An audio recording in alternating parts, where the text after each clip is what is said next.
Hello everyone, welcome back. हम micro economics पढ़ रहे थे, ठीक है। और आज हम हमारे माइक्रो इकोनॉमिक्स का जो सेकंड चैप्टर है कंज्यूमर इक्विलिब्रियम, उसका फर्स्ट पार्ट मैंने कल के वीडियो में कवर किया, जिसके अंदर मैंने आपको यूटिलिटी क्या होता है वो पढ़ाया, कंज्यूमर का मतलब क्या होता है वो पढ़ाया। हम दो अप्रोच पढ़ने वाले हैं। तो कार्डिनल अप्रोच के बारे में मैंने आपको बताया। कार्डिनल अप्रोच वो होती है जो हमारे सेटिस्फेक्शन को नंबर्स में बात करती है, नंबर्स में हमारा सेटिस्फेक्शन मेजर करती है। यूटिलिटी की बात करी, यूटिल्स की बात करी, जो कि एक साइकोलॉजिकल टर्म है which does not exist, but समझने के लिए एक साइकोलॉजिकल टर्म यूज किए बाय एन इकोनॉमिस्ट, ताकि हम सेटिस्फेक्शन समझ सके कंज्यूमर का। और इस तरह से हमने कल चैप्टर में बात की थी। आज हम उसी चैप्टर को आगे बढ़ाते हुए कंज्यूमर इक्विलिब्रियम में, जस्ट सेकेंड, कल हमने कहां तक देखा था पहले हम वो समझ लेते हैं।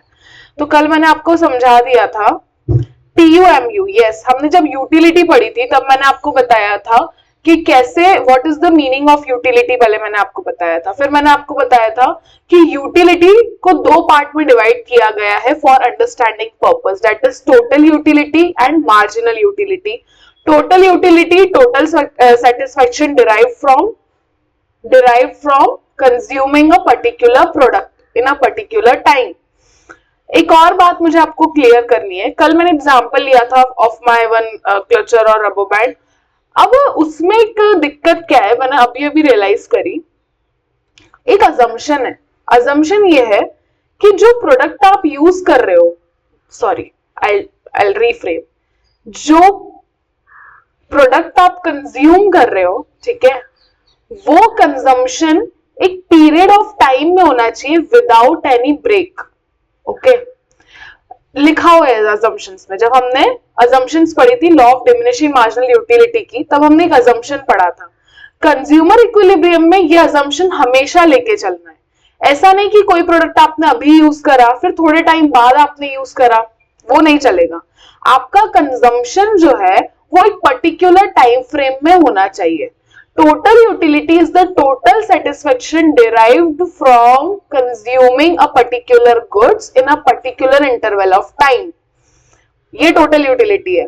Marginal utility क्या पढ़ा था? Addition made to total utility। जैसे अगर पहली रोटी खाने से मुझे 10 का satisfaction मिल रहा है, दूसरी रोटी खाने से मुझे 12 का मिल रहा है, तो मेरा marginal utility कितने से increase हो गया? 2 से। तो what is my marginal utility? 2 is my marginal utility। कल हमने ये पढ़ा था। कल हमने law of diminishing marginal utility पढ़ा था। कि क्या पढ़ा था? लॉ, मैंने कहा था कि आप लोग को एकदम याद करना पड़ेगा। States that as we consume more and more unit of commodity, the utility derive from each successive unit of commodity goes on decreasing. इसका मतलब मैंने बताया, अजम्पशंस हमने पढ़े। तो अगर आपने कल का लेक्चर नहीं देखा है please go and watch, otherwise आपको ये समझ नहीं आएगा। आज हमें हमारे चैप्टर का जो नाम है कंज्यूमर इक्विलिब्रियम, उसका मतलब पढ़ना है कि कंज्यूमर जो है, जो चीजें कंज्यूम कर रहा है, वो कब इक्विलिब्रियम में आता है। अब उसके पहले में समझना पड़ेगा मैम ये इक्विलिब्रियम क्या है। This word is very new for you because you are in class 11, but आप क्योंकि अब कॉमर्स में आ गए हो तो this word will going to be common for you, but as of now it's new. Equilibrium कैसे समझाऊं मैं? इक्विलिब्रियम एक पोजीशन है where you will get maximum satisfaction. Where you will get, एक पोजीशन है, एक पोजीशन है where you will get maximum satisfaction. अभी के लिए इतना समझो। अब ये ऐसी पोजीशन है ना जब आपको मैक्सिमम सेटिस्फैक्शन तो मिल गया, पर उसके बाद भी अगर आप कमोडिटी को और यूज करते जाओगे तो आपका सेटिस्फैक्शन बढ़ेगा नहीं। अभी आप मैक्सिमम पे हो, बढ़ेगा नहीं, उल्टा क्या हो जाएगा? डाउनफॉल में जाने लगेगा। कैसे जाने लगेगा? डाउनफॉल में जाने लगेगा। तो इक्विलिब्रियम एक वो पोजीशन है जब, उसको बोलते हैं point of satiety. That is the point जहां पर आपको ये जो सेटिस्फैक्शन है अटमोस्ट है, इसके बाद भी अगर आप कंजम्पशन कैरी ऑन रखते हो then your satisfaction will go on decreasing. ठीक है, अब इसको समझो। Consumer equilibrium means the state of rest. Rest का पोजीशन है। ये एक ऐसा पोजीशन है जहां हमेशा कंज्यूमर रहना चाहता है। कभी अगर आपसे कोई वन लाइन में पूछे कि कंज्यूमर हमेशा किस पॉइंट पे रहना चाहता है, किस पॉइंट पे कंज्यूमर रहना चाहता है, कंज्यूमर हमेशा अपने इक्विलिब्रियम के पॉइंट पे रहना चाहता है, ठीक है, उसको बोलते हैं point of rest. Consumer equilibrium refers to a situation when a consumer is having maximum satisfaction. मैंने अभी बोला एक ऐसी पोजीशन जब कंज्यूमर को क्या मिल रहा है, मैक्सिमम सेटिस्फेक्शन मिल रहा है लिमिटेड इनकम में, limited income and has no tendency to change. और अब कंज्यूमर की इच्छा नहीं है, ना तो इससे आगे जाने की उसकी इच्छा है, ना इससे पीछे जाने की इच्छा है, वो जिस पोजीशन पे है वहीं पर उसको सबसे ज्यादा सेटिस्फेक्शन मिल रहा है उसकी इनकम में। ओके, फॉर एग्जाम्पल अगर मुझे 10 रुपए है मेरे पास, 10 रुपए में मुझे कोई गुड्स खरीदने जाना है और मुझे अगर 10 रुपए में अपना कोई ऐसा गुड्स मिल जाता है जिससे मुझे उतना सेटिस्फेक्शन मिल जाएगा, तो वो मेरा क्या है, इक्विलिब्रियम पॉइंट है। नहीं समझ आया? ओके, मेरे पास 10 रुपए, ठीक है, मैं 10 रुपए लेके मार्केट में गई हूं। अब क्योंकि मैंने आपको पहले ही समझाया है मार्केट में क्या है, मार्केट में लिमिटेड रिसोर्स है, अनलिमिटेड वांट्स है और उसके अल्टरनेटिव यूजेस है, ठीक है। मुझे कोई एक चीज पसंद आई, मैंने वो खरीदी, मुझे सेटिस्फेक्शन तब मिलेगा जब मुझे उस इनकम जो मेरे पास पैसा है उतने का अगर मुझे सेटिस्फेक्शन मिलेगा तो वो मेरा इक्विलिब्रियम है। और टोटल 10 रुपए, 8 रुपए भी नहीं होने चाहिए, 12 रुपए भी नहीं होने चाहिए उस प्रोडक्ट के, तब मुझे क्या मिलेगा, मैक्सिमम सेटिस्फेक्शन मिलेगा और मेरा पॉइंट ऑफ रेस्ट है, मतलब आई विल सेटिस्फाई, मुझे ना इससे आगे जाने की इच्छा होगी ना इससे पीछे आने की इच्छा होगी। अब एक और बात, जैसे कि यूटिलिटी एक वो है, utility is a psychological term, वैसे कंज्यूमर इक्विलिब्रियम भी एक साइकोलॉजिकल टर्म है, क्योंकि कोई भी कंज्यूमर ज्यादा समय के लिए इक्विलिब्रियम पे रह ही नहीं सकता, क्योंकि वांट्स हमेशा बदलती रहती है, ठीक है, हमेशा इंसान चाहता है और कंज्यूम करना वो चाहता है, उसकी इनकम भी बदल सकती है आगे जाके। तो कंज्यूमर इक्विलिब्रियम कुछ अजम्पशंस लेके चलता है और एक साइकोलॉजिकल टर्म है। अब कंज्यूमर इक्विलिब्रियम पढ़ने के लिए इकोनॉमिस्ट ने दो तरीके बताए हैं, दो सिचुएशन बताई है, एक है सिंगल कमोडिटी अप्रोच, एक है double commodity approach. Single commodity approach के अंदर कंज्यूमर अपना सारा पैसा कोई एक ही गुड्स में लगा देगा और डबल कमोडिटी के अंदर वो डबल कमोडिटी, मतलब एक एग्जांपल लिया है कि सिंगल कमोडिटी में कब इक्विलिब्रियम आता है और एक से ज्यादा दो अगर हम कमोडिटी यूज करेंगे तो इक्विलिब्रियम कम आता है। आज के लेक्चर में हम सिंगल कमोडिटी केस पढ़ने वाले हैं। देखो पहले ये पढ़ लो क्या है, कंज्यूमर हैज टू पे अ प्राइस, वो तो सीधी सट बात है, कुछ भी अगर आपको खरीदना है तो आपको प्राइस पे करनी पड़ेगी for each unit of commodity, so he can not buy और consume unlimited quantity. Unlimited quantity तो वो नहीं खरीद सकता, क्योंकि कुछ भी खरीदना है तो पैसा, और पैसा एक रिसोर्स है जो कि लिमिटेड है, बात समझ आई। So at the time his income also decrease with purchase more and more unit of commodity, अगर वो ज्यादा से ज्यादा कमोडिटी खरीदेगा तो उसका पैसा कम होता जाएगा। तो एक रैशनल कंज्यूमर जो है वो अपना एक्सपेंस क्या करता है, बैलेंस करके चलता है, so that he gets maximum satisfaction with minimum expenditure। हम भी तो यही करते हैं यार, हम भी तो यही सोचते हैं कि मिनिमम एक्सपेंडिचर में मैक्सिमम सेटिस्फेक्शन कहां से मिल रहा है। एज अ रैशनल, हम भी यार रैशनल कंज्यूमर, ठीक है, एक रैशनल कंज्यूमर हमेशा यही सोचता है कि मुझे मिनिमम एक्सपेंस पे मैक्सिमम सेटिस्फेक्शन कहां से मिल सकता है। अब ये कंज्यूमर इक्विलिब्रियम पोजीशन किसके कारण आ रही है, law of diminishing marginal utility. हमने डीएमयू का कर्व पढ़ा कि इनिशियली हमारा सेटिस्फेक्शन बढ़ता है, फिर कम होता है, फिर पॉइंट ऑफ रेस्ट पे पहुंचता है, फिर डाउनफॉल। तो ये डीएमयू के कारण ही हम कंज्यूमर इक्विलिब्रियम की स्टडी कर रहे हैं, मतलब that is the as per law of DMU, utility derived from each goes on decreasing. So rational consumer क्या चाहेगा कि वो ज्यादा से ज्यादा satisfaction ले with a limited income. Okay. Consumer equilibrium in case of single commodity. कोई एक कंज्यूमर है, मान लो उसका नाम है श्याम, ठीक है, श्याम एक नाम का कंज्यूमर है, उसके पास जो इनकम है वो पूरी इनकम कोई एक कमोडिटी में वो लगाना चाहता है, ठीक है। The law of DMU can be explained consumer equilibrium in case of single commodity. Therefore, all assumption of law of DMU are taken assumption of consumer equilibrium. क्योंकि consumer equilibrium हम DMU के कारण होता है, इसलिए DMU में जितने भी assumptions लगते हैं वो सब consumer equilibrium में भी लगेंगे। अब क्या होगा consumer equilibrium में? Consumer equilibrium is when marginal utility is equals to price. Exam में आपको ये लिख के आना है। कंज्यूमर इक्विलिब्रियम दो केस में होगा। पहली केस ये है कि प्राइस ऑफ गिवन कमोडिटी और expected utility. Marginal utility is equals to price.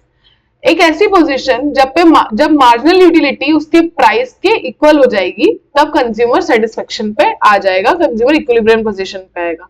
इस टेबल को ध्यान से समझो। एक है यूनिट, अब यूनिट देखो 1 2 3 4 5 6। सबसे पहले उसने पहली यूनिट कंज्यूम करी, दूसरी करी, तीसरी करी, चौथी करी, पांचवी करी, सिक्स्थ करी। प्राइस कांस्टेंट है, ये अजम्पशन है कि प्राइस कांस्टेंट है। जितने भी assumption law of diminishing marginal utility में पढ़े वो सारे यहाँ पर भी अप्लाई होंगे। वहां पर हमने पढ़ा था कि प्राइस कांस्टेंट रहती है, इनकम कांस्टेंट रहती है। यहाँ पर भी प्राइस कांस्टेंट है और इनकम भी कांस्टेंट है। ये प्राइस जो है देखो आप पूरे टाइम क्या रहेगी गुड्स की 10 10 10 10। सबसे पहला गुड्स उसने कंज्यूम करा तो उसको 20 की मार्जिनल यूटिलिटी मिली, ठीक है। यहाँ पे टोटल यूटिलिटी नहीं मेंशन की रखी है। दूसरे पे 16 की, तीसरे पे 10 की। हमने पढ़ा था मार्जिनल यूटिलिटी कम होती जाती क्योंकि सेटिस्फेक्शन हमारा पहली रोटी खाने से बहुत मिला, दूसरी से थोड़ा कम मिला, फिर कम मिला, तो हमारी जो मार्जिनल यूटिलिटी है वो कम होती जाती है। तो देखो 10 4 0 6। 10 एक ऐसी पोजीशन है, 20 के बाद 16 आया, कम हुआ, 16 के बाद 10 आया, कम हुआ, और फिर 4 आ गया और कम हो गया। तो ऐसी पोजीशन जब मार्जिनल यूटिलिटी प्राइस के इक्वल हो जाए, जब मार्जिनल यूटिलिटी प्राइस के इक्वल हो जाए, कहां इक्वल हुई? 20 से 10 इक्वल हुआ? नहीं हुआ। 16 से 10 नहीं हुआ, 10 to 10 इक्वल हो गया। मतलब ये एक ऐसी पोजीशन है जब प्राइस और मार्जिनल यूटिलिटी इक्वल हो गए, और उस पोजीशन को क्या कहेंगे? Consumer equilibrium. अब ये इसका चार्ट देखो, y axis x axis, x axis पे यूनिट है, y एक्सिस पे सेटिस्फेक्शन है। तो मार्जिनल देखो यहाँ पे, अब ये है प्राइस, प्राइस कांस्टेंट है विच इज 10, तो सीधी लाइन बन गई। सबसे पहले हम देखेंगे कि उसको सबसे ज्यादा मार्जिनल यूटिलिटी मिली, उसको बहुत मजा आया। मार्जिनल यूटिलिटी कम होती जाती है, बाकी पहले उसको कितनी मिली? 20, फिर 16, फिर 10। तो आप देख रहे हो डाउनवर्ड स्लोपिंग कर्व बन रहा है, डाउनवर्ड स्लोपिंग। और एक पॉइंट ऐसा है जब मार्जिनल यूटिलिटी 0 हुई और उसके बाद नेगेटिव भी हो गई। कंज्यूमर इक्विलिब्रियम किस पोजीशन पे मिलेगा? जब ये वाली ये मार्जिनल यूटिलिटी की जो लाइन है ये प्राइस की लाइन को इंटरसेक्ट करेगी, मतलब प्राइस के इक्वल होगी, और इस पॉइंट को हम कहेंगे, मैंने कहा था एक पोजीशन जब हमें मैक्सिमम सेटिस्फेक्शन मिल रहा है। सो इन दिस केस ये पोजीशन है ई पोजीशन ऐसी है जब मार्जिनल यूटिलिटी प्राइस के इक्वल हो गई, और इससे कम जाएगा तो प्राइस तो उतनी है, बाकी मार्जिनल यूटिलिटी और कम हो गई, तो इसलिए वो कंज्यूमर इक्विलिब्रियम में नहीं आएगा। ये है single commodity case, when MU is equals to P, marginal utility is equals to price paid for the commodity. ये था सिंगल कमोडिटी।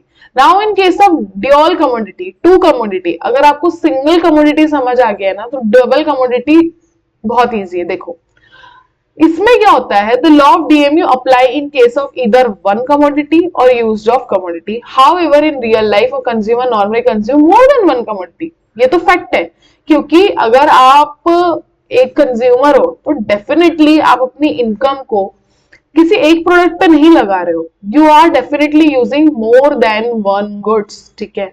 तो इसमें इन्होंने टू कमोडिटी केस भी लिया है जिसको बोलते हैं law of equi marginal utility. अब इसके अंदर क्या होगा? Law of equi marginal utility के बहुत सारे नाम है, law of substitution, law of maximum satisfaction और Gossen second law. As law of equimarginal utility is based on law of DMU, all assumption of later also applies to former। मतलब law of इक्विमार्जिनल utility भी कहां से आया है? DMU से आया है। तो DMU, लॉ ऑफ DMU के जितने भी assumption है वो इस पर भी अप्लाई होंगे। अब टू कमोडिटी केस में कैसी इक्वेशन बनती है? The ratio of marginal utility of price in same in case of both the goods. There are two necessary condition to attain consumer equilibrium in case of two commodity. पहली condition है कि ratio of MU to price is same in case of both goods. दोनों price के ratio में marginal utility दोनों commodity से मिलने वाली क्या होनी चाहिए? सेम होनी चाहिए। और दूसरा है कि MU इज इक्वल, जो आपका देखो the ratio of marginal utility to price in same in case of both the goods. दोनों गुड्स से मिलने वाली मार्जिनल यूटिलिटी उसके प्राइस के इक्वल आ जानी चाहिए, पहली बात, ठीक है। नाउ ये देखो second, MU fall is consumption increase, ये तो सीधी बात है। अगर आपने और कंज्यूम करते गए, आप पॉइंट ऑफ सेटिस्फेक्शन पे पहुंच गए, like after 5 roti you are like okay अब मेरा हो गया, बट उसके बाद भी अगर आप अपना कंजम्पशन चालू रखते हो तो आपकी मार्जिनल यूटिलिटी बढ़ने के बजाय कम होगी, गिरने लगेगी, और गिरते गिरते जीरो होगी और नेगेटिव हो जाएगी। तो दो कंडीशन है कंज्यूमर इक्विलिब्रियम पे आने की। सबसे पहले आपका MU is equals to price होना चाहिए, और ये होने के बाद MU कंटिन्यू गिरना चाहिए, गिरते गिरते वो नेगेटिव भी हो जाता है। तो ये है marginal utility from cardinal approach in single commodity case and double commodity case. इसको थोड़ा और डिटेल में करेंगे, आई विल एक्सप्लेन ये कैसे होने वाला है। इस वीडियो के लिए हम इतना ही रखते हैं। Okay, will see you in next video. Thank you so much, stay tuned.